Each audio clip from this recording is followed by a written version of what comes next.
Ma viin sind täna peaaegu Hiina. Ma alustan tänast vlogi lennukist. Võtan sind kaasa Hongkongi ja selle kõrval asuvasse väikesesse Hiina erihalduspiirkonda alla kuuluvasse Macaosse. Räägin natuke sulle nendest riikidest, näitan kohalikke traditsioonilisi toite ja ka vaateid. Samas ma tahan rääkida ikkagi ka ettevõtlusest, nii et näitan täna ka ühte üliägedat AI vahendit, millega teha kiiresti üliilusaid maandumislehte oma kodulehele.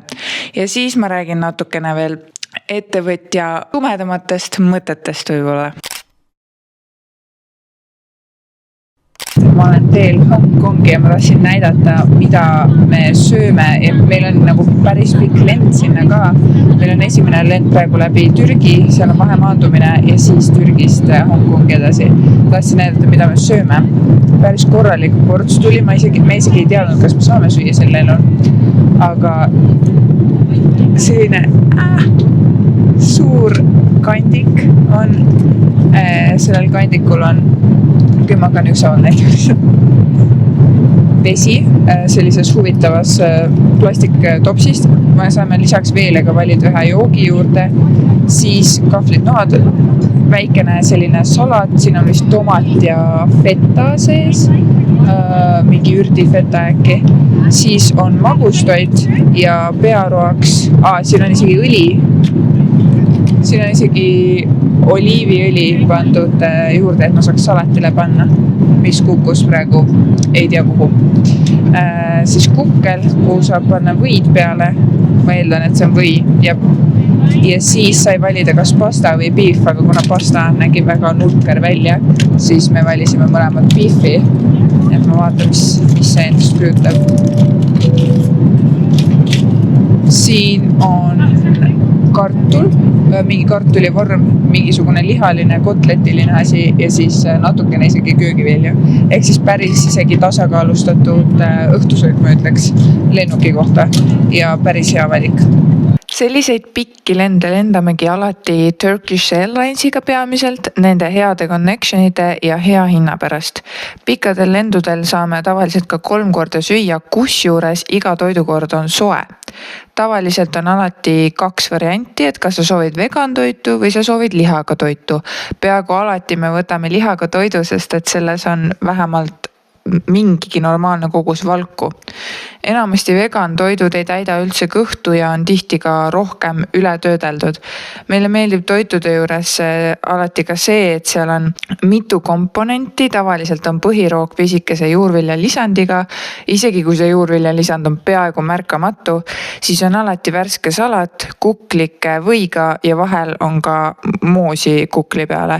Ja siis magustoit. Okei, see magustoit pole alati just eriti puhas ja tihti on tunda ka sellist keemilist maitset, kuid lihtsalt idee poolest on see nagu hea. See, miks me sinna Aasiasse jälle lendasime, oli tegelikult sellepärast, et Ragnaril, mu elukaaslasel, oli seal päris suured võistlused või ütleme, võistlus ise ei olnud nagu suur, aga see oli olulise tähtsusega, aga sellest ma nagu pikemalt ei räägi, sest et ilmselt see sind ei huvita. Kokkuvõtvalt lihtsalt Ragnar sõidab professionaalsel tasemel karti ja selle pärast me sinna ka läksime.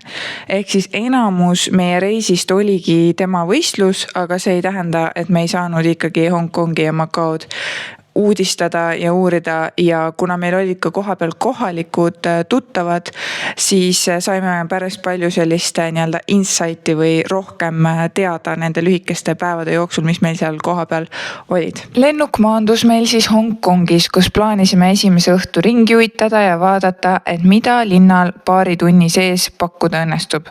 See oli esmaspäeva õhtu ka, nii et erilisi suuri lootusi mingit melu nagu leida ei olnudki. Käisime lihtsalt promenaadidel vaateid vaatamas ja alati on see, et piltide peal vaadata on üks asi, aga koha peal on ikka hoopis teine pilt. See elamistihedus, majade suurused, tohutud LED-tuled majadel on tegelikult päris hoomamatu. Sel hetkel lihtsalt tunnen, et Eesti on nii tilluke, nii tundmatu. Ma arvan, et need ongi need põhjused, miks tuleb käia kohtades, mis on nii teistsugused sinu kodule. Maailmapilt läheb laiemaks ja saad aru, et see, mida kolleeg kehva tujuga kohvipausil ütles, ei oma mitte mingit tähtsust suures maailmas. Me kipume kinni jääma oma pisikestesse hetketunnetesse ja mõtetesse ja kipume mõtlema väga enesekeskselt, nagu maailm keeraks meie ümber. Ja siis sa tuled sellistesse kohtadesse ja näed, et see probleem oli lihtsalt selle kolleegi väike probleem, mitte sinu ega mitte maailma. Ja kindlasti ei mõjuta see su elu. Õnneks oli meil õnne ja me astusime sisse ühte söögikohta, mis 40 minutit peale meie sisenemist uksed sulges. Koha nimi oli Pho, mis tähendab ühte kindlat Vietnami suppi, millesse ma armusin viimane kord, kui meie Taiwani tuttav meile seda tutvustas. See supp on traditsiooniliselt lihtne ja uskumatult värvikate maitsetega. Tavaliselt on selles kana- või veisepuljang, riisinuudlid, erinevad sorti lihad, jämedad iduvõrsed, mis on minu lemmikosa selle supi juures, sest et see lisab sellist krõmpsu ja ürdid. Ürdid on alati nii huvitavad, et enamikest nendest ma ei saa isegi aru. See koht ise oli ka selline üliaasialik. Ma ei julenud eriti filmida seal midagi peale iseenda lihtsalt privaatsuse huvides. Muide, seda suppi peaks saama ka Eestis, aga jubeda hinna eest. Vietnamis maksab see kuskil 3 euro kanti, Hongkong on turistihindadega ja me saime 8 euroga, mis oli ka päris okei.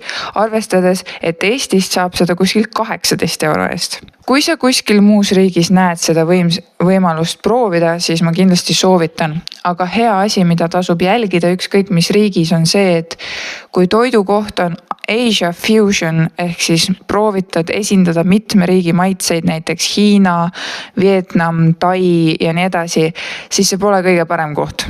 Siis nad ei tee ühtegi toitu päris nii hästi, kui see originaalis olla võiks. Alati tasub eelistada toidukohti, kus on ainult ühe riigi või piirkonna põhised toidud. Pho supi puhul siis ainult Vietnami toit. Kuigi kõht oli täis, siis mul oli ikkagi mingi kinnisidee vaja, et magusat on vaja leida ja ma tahtsin midagi küll kohalikku, aga kõik kohad olid kinni, nii et kohalikku me midagi otseselt ei saanud. Aga me leidsime ühe väga naljaka poe, mis oli Jaapani stiilis mingi snäkipood ja eestlase jaoks oli see ikka tõesti naljakas. Kõik oli nii värviline, mingisugune lastelaul käis kogu aeg, on repeat kogu aeg, täpselt sama laul, kuni me selles poes olime ja sealt ma siis mõned asjad kaasa ka haarasin. Käisime ühes Jaapani stiili siuksesse väga veidras toidupoes, seal oli kõik ülivärviline ja kõik oli nagu mingi lastelaul käis kogu aeg, üldse oli siuke tunne, nagu see oli nagu mänguasja pood täiskasvanutele, aga lihtsalt need mänguasjad olid siis nii-öelda nagu snäkid ja toidud ja siis igasugused, ma ei tea, väikesed vidinad iluhoolduseks ka. Ja siis ma võtsin sealt paar asja, mis mulle huvi pakkusid. Üheks oli siuksed juusupiilid ehk siis juusukoore mingisugused snäkid ja ma võtsin selle sellepärast, et see oli üks väheseid snäkke, mis ei olnud üle töödeldud, ehk siis see oli lihtsalt selle tsitruse koorega, suhkur ja siis happe, mis teeks ta selliseks hapuks siis. Ja see oli nagu täitsa okei, kui tahta nagu kummikommi asemel midagi natukene puhtama sisuga, siis see oli täitsa okei. Aga minu nagu imestuseks oli pigem see, mis ma sain, oli selline fruit bowl. Siin on mango, siin on arbuus ja siin on see punane draakonivili, ehk siis Eestis on see mega kallis, kui seda üldse müüakse.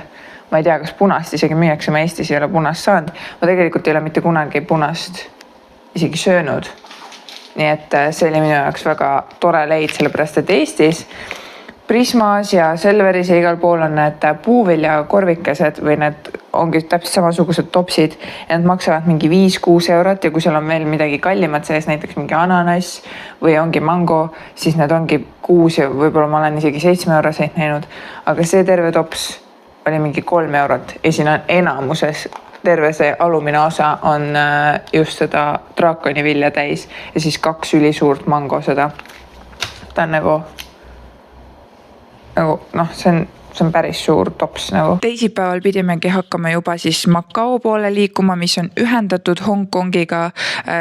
Sa saad seda läbida nii bussiga, läbi sellise suurema võib-olla maantee või siis ferriga, mis on põhimõtteliselt nagu vesibuss. Seest samasugune nagu suur buss, aga sõidab lihtsalt vee peal. Alustasime oma päeva hotelli hommikusöögiga ja ma ausalt öeldes väga kartsin seda hotelli hommikusööki, sest et viimane kord, kui me Aasias käisime ja hotelli hommikusöögi võtsime, siis see oli väga selline aasiapärane, ehk siis seal olidki väga kohalikud toidud ja ma kartsin, et äkki ma ei saa oma piisavalt valgu kätte, et päeva vastu pidada, aga minu üllatuseks oli seal väga-väga hea ja mitmekesine valik. Seal oli Aasia maitsed, seal oli Euroopa maitsed ja seal oli ka lihtsalt itaallaste hommikusöök ehk siis croissant, kes tahtis võis lihtsalt croissant ja kohvi võtta, aga me saime väga rikkaliku hommikusöögi. Sain oma taldrikusse kokku munapudru, peekonit ja siis mingi huvitav lihapall. Tahtsin lihtsalt ära proovida, sest see ei näinud nagu frikadelli moodi välja, aga selline ürdine oli. Ja siis see huvitav valge tömpsu. See oli konsistentsilt sama nagu ülipehme pärmitaigna sai, aga see oli tehtud riisist ja see oli riisimaitseline. Sees oli liha. See kusjuures oli ka osa siis ühest Hongkongi traditsioonilisest siis toidust ehk siis dim sumist. Ja dim sum on siuke komplekt ja see on seal siis nagu osa sellest. Ja siis muidugi hotellides kuhjan ma iga hommikusöögi kõrval hunniku värsket salatit oliivõliga. See aitab lihtsalt saada juurde kiudaineid ja mahtu ja kõht püsib ka kauem täis. Minu jaoks täiesti uus ja huvitav avastus oli konji. Alguses mulle tekstuuri järgi tundus, et tegu on mingi luuüdi puljongiga. Kirjas oli veise konji. Mõtlesin, et no suhteliselt loogiline ju. Panin veel peale mingit rohelist sibulat, krõbedat küüslauku ja mingit looma krõbedikku äkki. Mingi nahk või kõhr või midagi sellist.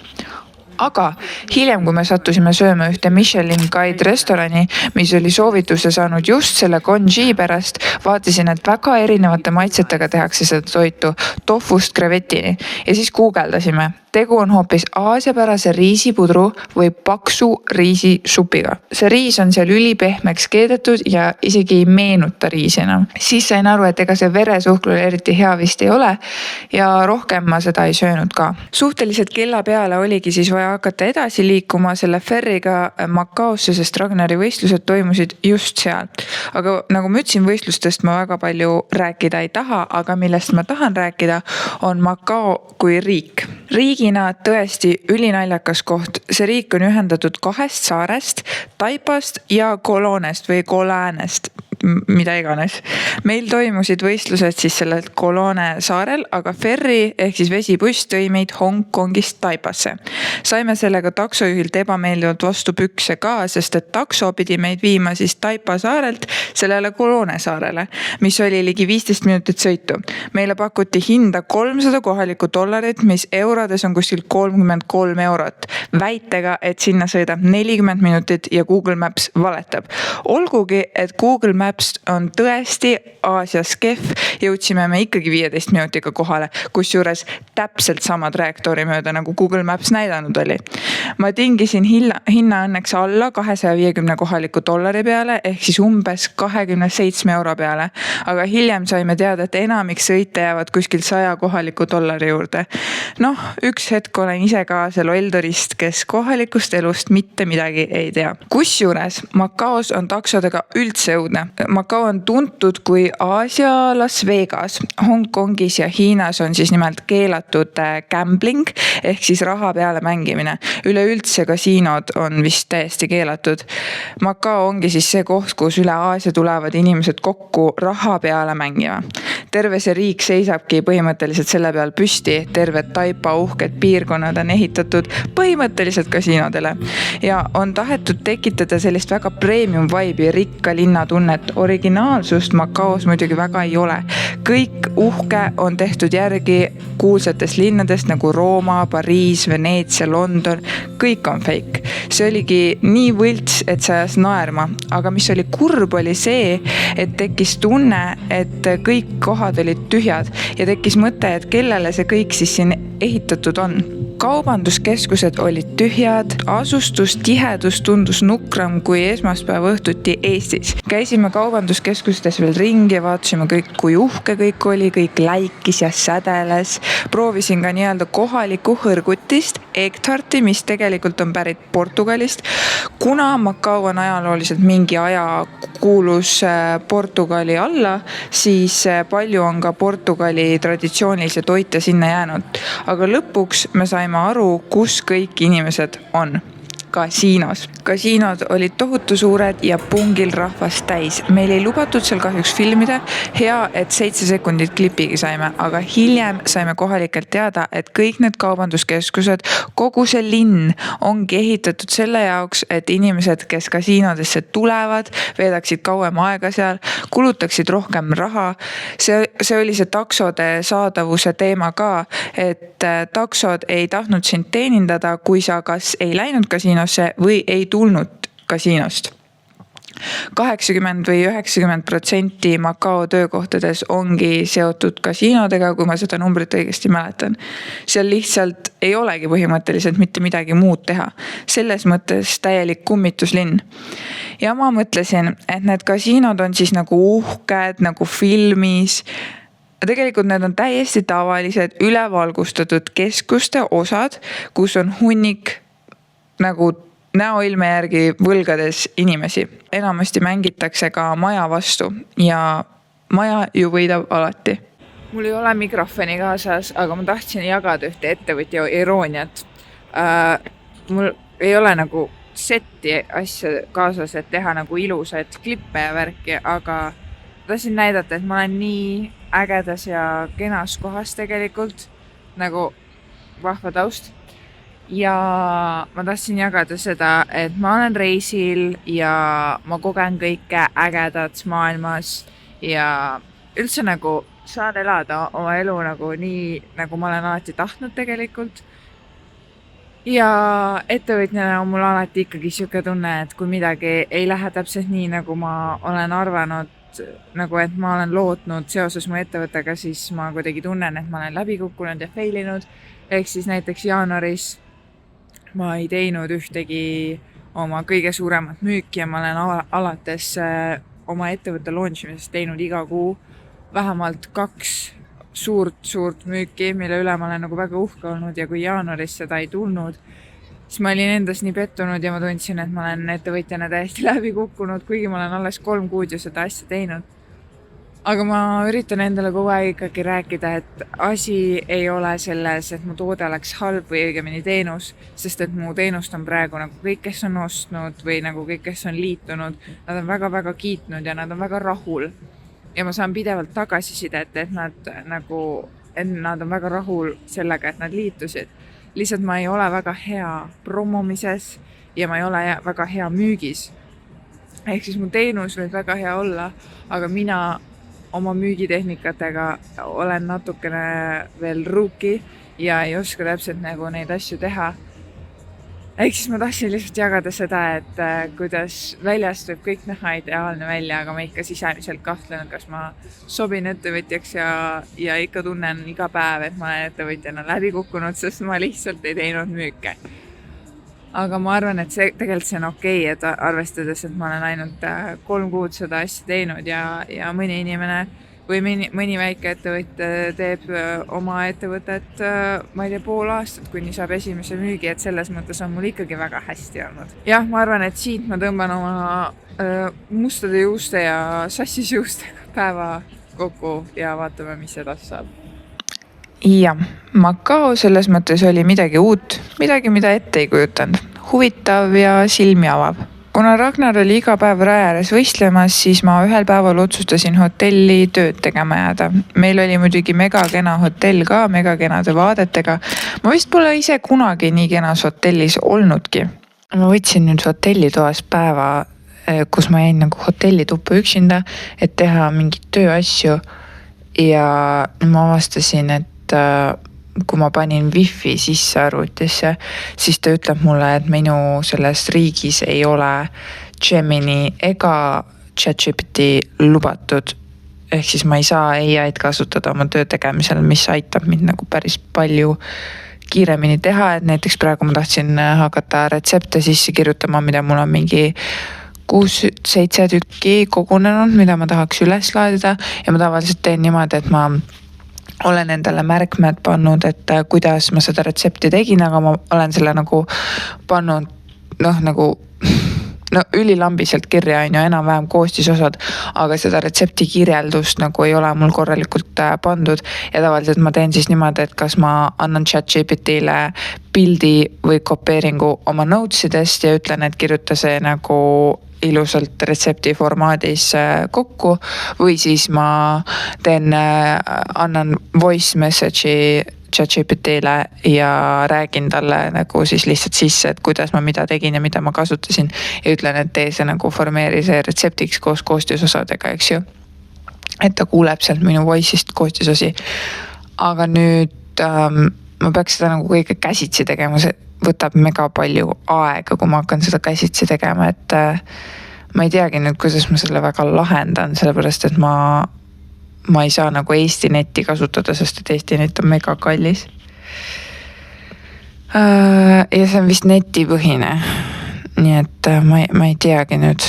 Võistluse finaalipäeval sõitsime tagasi jälle Hongkongi, et seal veeta üks terve päev ja ringi uudistada. Minu eesmärk sellel päeval oli ära proovida kõige traditsioonilisemad kohalikud toidud. Esimeseks proovisin ära kohaliku pineapple bunni ehk siis ananassisaia, mis maitselt kusjuures ei ole midagi ananassile sarnast. Selle koorik pealt on lihtsalt ananassikoort meenutab. Maitselt meenutas see täiega meie Eesti juubelisaia. Seda müüakse tegelikult igal pool, aga ma võtsin seda ühest turistiatraktsioonis. Ehk siis me sõitsime sellise minirongiga üles kõrgele Hongkongi vaateid vaatama ja seal kõrgel olid siis igasugused poed, restoranid ja tänavatoiduputkad. Siin oligi see Konji restoran. Kusjuures Ragnar oli oma toidu juba seal ära lõpetanud, kui minu toit ei olnud veel tulnud ja lõpuks ma läksin närvi ja ütlesime, et lähme minema, lihtsalt me maksime selle ühe toidu eest ja läksime ära. Ma ei tea, kas see pidi mulle kunagi jõudma või mitte, aga igatahes seal ma lõpuks süüa ei saanudki. Aga anyway, ma ei teelin niikuinii seda Konjit, nii et ega suurt vahet ei olnud, lihtsalt kõht jäi tühjaks. Hongkongi alllinnas on üks mega suur Hongkongi park. See koosneb hästi paljudest erinevatest osadest ja seal on üks nii-öelda ka džungli osa, kus elavad igasugused huvitavad linnud. Sain natukene oma loodusfotograafi ametit proovida amatööri tasemel. Selles pargis on hästi palju igasugu linde ja loomakesi ja kalu. Enamiku neist ei suutnud ma nimepidi muidugi hääldadagi, aga minu jaoks oli üllatav, et kogu see park, ka see eksootiline võrguga kaetud džungel oli kõigile täiesti tasuta. Enne lendu käisime veel viimast korda söömas Michelini mitmekordse tärniga tänavatoidu restoranis, kus põhiline hittroog oli üks hästi rasvane hani. Ootasime restorani järjekorras ligi tund aega ja arutasime kohaliku sõbraga Hongkongi elu ja olu.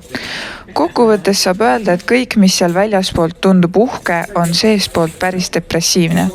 Elamistihedus on nii masendav, et enamik inimesi elavad kuni 20 ruudustes korterites, tihti väiksemateski ja üür jääb kuskil 2000 euro kanti. Üksikud inimesed pidid üldse elama enamasti meie mõistes lihtsalt tualetiga tubades, kus peale voodi ja mikrolenahju midagi eriti ei olegi. Ühes kortermajas elab ligi 400 perekonda koos. Pole ime, et nad lähevad kasiinosse õnne otsima. Täiesti surnud ring selles mõttes, aga meie Hongkongi ring lõppes jällegi traditsioonilist maiust proovides. Seekord siis munamullivahvel. See oli metsikult hea, sest et iga see mullike oli omakorda täidisega. Seda ma ei osanud isegi oodata ja jäätis keskel tegi selle eriti perfektseks. Tagasilend kestis vahemaandumispaiku 11 tundi, kus me saime süüa nagu eelminegi kord.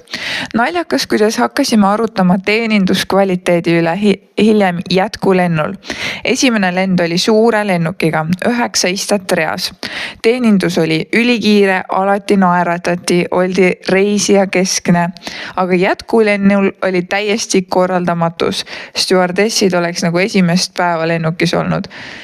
Esiteks sai lihatoit otsa, me pidime vegan pastat sööma. Teiseks toidu jagamine 2 veergu võttis 40 minutit aega. Selle ajaga suurel lennukil, kus oli 3 veergu, oleks jõudnud inimesed ära ka süüa juba. Kusjuures suurel lennul oli ühe teenindaja kohta rohkem reisijaid. Muigamajas lihtsalt sellepärast, et me vingume täna teeninduskiiruse üle lennukis, kuigi mitte väga ammu olid inimesed õnnelikud, et nad said üldse lennukiga kuskile reisida. Teine naljakas mõte oli see, et vaatasime stjuardesse ja kohati hakkas kahju neist. Ma küll palju ei tea sellest tööst, aga ma eeldan, et nad ei õppinud mitu aastat rasket eriala selleks, et 5 keeles eri riikide karanitele kartulite liha serveerida 3 korda ühe lennu jooksul. Me oleme tagasi koduteel ja meil on 8 tundi layover Istanbulis ja siis kuna ma sain õnneks päris hästi lennukis magada, siis ma otsustasin, et ma võtan kohvi ja minu puhul siis ma joon kohvi alati ainult siis, kui ma olen välja puhanud. Kui ma ei ole välja puhanud, siis kortisooli ehk siis stressihormooni tase on hästi kõrge kehas ja kui ma joon veel kohvi, siis see teeb seda veel halvemaks. Aga kuna ma sain suhteliselt okei magada lennukis, siis ma mõtlesin, et ma võtan nagu nii-öelda nautimise pärast ja töö tegemise kõrvale. Nad ikka tahavad siis koristada, kui mul on vaja filmida. Et töö tegemise kõrvale, sest meil on nii pikk see, et ma ilmselt teen mingisuguseid asju. Aga igatahes kogu mu jutu point oli see, et mitte kuskil ei müüdud normaalse hinnaga kohvi. Ja me tahtsime võtta lattet või siis cappuccinot ja see oli igal pool mingisugune 8, 9, kohati isegi 10 eurot. Ja siis ma mõtlesin, et okei, see on vist ainus kord, kui ma olen nõus tulema McDonaldsisse. Siis me võtsime suured cappuccinot siit ja need olid mingi 6 eurot. Ehk siis see on vist ainus kord või põhjus, miks ma olen nõus tulema McDonaldsisse, kui siin saab odavat kohvi. Ma ei ole isegi kohvijooja väga, aga praegu tuli nagu siuke isu. Tahtsin näidata vahet ChatGPT vibe koodimise ja siis spetsiaalse AI vahel, mis on mõeldud siis landing page'ide tegemiseks ehk siis maandumislehtede tegemiseks. Mul on tavaliselt ChatGPT-ga väga hästi õnnestunud igasugused landing page'id ja ma tavaliselt olen ka ChatGPT-ga seda teinud, aga ma ei tea, kas nad muutsid midagi oma selles süsteemis või igatahes see nagu teeb väga üksluised samasuguseid, ei järgi väga palju minu nagu soove või nagu järgib, aga ta teeb nagu kõik sektsioonid ühesuguseks. Ma näitan vahet. Ma põhimõtteliselt sama promptiga tegin 2 erinevas kohas ehk siis ChatGPT-ga lasin teha HTML plus CSS koodi versus siis ma tegin sellises spetsiaalses kohas nagu aura.build kirjutatakse nagu tegin siis landing page'i täpselt sama kampaania jaoks ja ma näitan nüüd erinevust. See leht on nüüd tehtud ChatGPT-ga, ta nagu alguses ei tundu kõige hullem, aga need pildid on mega suured, need pildid on igas sektsioonis täpselt sama kujuga, see sektsioon üldse, mis siin selle pealkirjaga juhtus, siis siin on kõik nagu üldse ilma pildita ja valge, siis siin, mis nende numbritega toimub, mis see nupp on suhteliselt kole, siin jälle samamoodi see kiri ei matchi siin eriti ja siis siin on akordionid. Esiteks, mis nende nuppudega siin juhtus, miks need mingisugused linnunokakesed on ja see on nii paks ja bold ja siis jälle siin see CTA on ka nagu nii imelik. Aga nüüd, kui ma võtan lahti selle, ehk siis see leht on aura.build ja ma tegin siis sellega ja suhteliselt ühe promptiga, ühe käsuga tuli siis mul siukene ilus leht, siin on kõik nagu kasutatud neid kaarte ilusti, siin nagu ei ole nii hästi näha, sest et kaamera ei võta nii hästi, aga siin on ilusti kaarte näha, mis on kõik nagu niimoodi animeeritud. Kõik pildid on erineva nagu kujuga ja väga ilus, siin on ka akordionid, tulevad kenasti lahti, saab kinni panna. Ja siis need numbrid siin, et kuidas see toimib, Siin on ka väga ilusti nagu välja toodud, et nagu need numbrid on siin kõik pisikesed ja nunnud ja üleüldine siuke vibe on nagu naiselik ja ilus ja siis need korduma kippuvad küsimused ka siin on nagu ilusad need nokakesed, eks ju. Ehk siis see kõik põhimõtteliselt tuli ühe korraga ja siin saab vaadata siis tahvelarvuti ja telefoni versiooni. Et jäin selle telefoni versiooniga väga rahule, et selline luksuslik, naiselik ja puhas vibe kõigega. Aga sellega ma tõmbangi selle vlogikese kokku, oli seekord natukene teistmoodi ja ma loodan, et sul oli huvitav, et sa said midagi uut teada nii Aasia kohta või et Hongkongi ja Macao kohta, kui ka siis võib-olla midagi, mis aitab sind ettevõttes natukene efektiivsemalt töötada. See maandumisleht, mida ma ise arendasin, oli sõbranna paketi jaoks, mis launchibki nüüd koos selle vlogiga ehk siis 1. veebruaril ja kestab terve veebruari. Ehk siis kui sa tahad sõbrannaga koos oma terviseteekonna ette võtta, siis ma panen lingi siia video alla, et sa saaksid seda toredasti ja lihtsalt teha. Näeme järgmises vlogis.